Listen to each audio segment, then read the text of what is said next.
13वां अध्याय शुभ सागर पेज 482 राजा निमि का यज्ञ और वशिष्ठ के श्राप का वर्णन। श्री सुखदेव जी बोले, हे राजन, इक्ष्वाकु के वंशज राजा निमि के एक बार अपने गुरु वशिष्ठ जी के से एक यज्ञ की रचना करने को कहा। राजा निमि ने तो वशिष्ठ जी ने उत्तर दिया, हे राजन, तुमसे पहले मेरे पास देवराज इंद्र का निमंत्रण आ चुका है, इसलिए मैं पहले उनका यज्ञ करा हूँ, तब तुम्हारा यज्ञ करूँगा।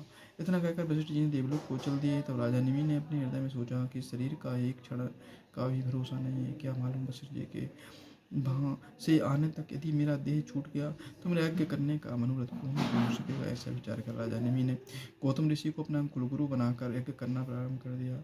उसके बाद जब कुछ समय उपरांत वशिष्ठ जी इंद्र का यज्ञ संपूर्ण कराकर वहाँ से लौटे, उन्होंने गौतम ऋषि को पुरोहित के रूप में राजा निमि के यहाँ यज्ञ कराते हुए देखा तो उन्होंने क्रोध होकर राजा को श्राप दिया कि तूने मेरी अवज्ञा की है, अतः तेरे यह देह छूट जाए। गुरु वशिष्ठ का श्राप सुनकर राजा ने कहा, हे वशिष्ठ जी, आप अपने यजमान के यज्ञ को छोड़कर लालच के वश हो इंद्र के यज्ञ में चले गए, अतः मैं भी आपको श्राप देता हूँ कि आपका भी यह देह स्थिर नहीं रहेगा। इस तरह राजा निमि और वशिष्ठ जी ने आपस में एक दूसरे को श्राप देने के कारण अपना अपना देह छोड़ दिया। कुछ समय प्रांत उर्वशी नामक अप्सरा को देखकर मित्रावरुण का स्मृत हो गया। घड़े में अगस्त और वशिष्ठ जी का जन्म हुआ।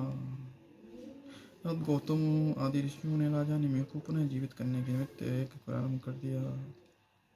उस समय देवताओं के आशीर्वाद से पुनः राजा निमि के मृतक देह में प्राण का संचार हो गया।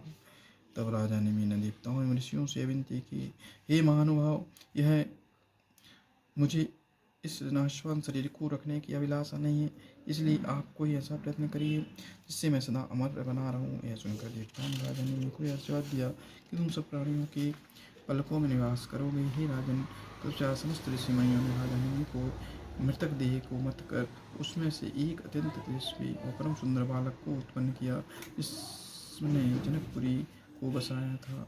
उसके वंश में देवराज आदि कई राजा हुए। उनकी कई पीढ़ियां बाद उसके वंश में एक जनक नामक महाप्रतापी धर्मात्मा राजा पैदा हुआ। यज्ञ स्थल को जोतते समय उनका हल लटकने में उसे उस पृथ्वी के अंदर एक सीता नामक कन्या की प्राप्ति हुई, जिसका विवाह प्रभु श्री राम के साथ हुआ था।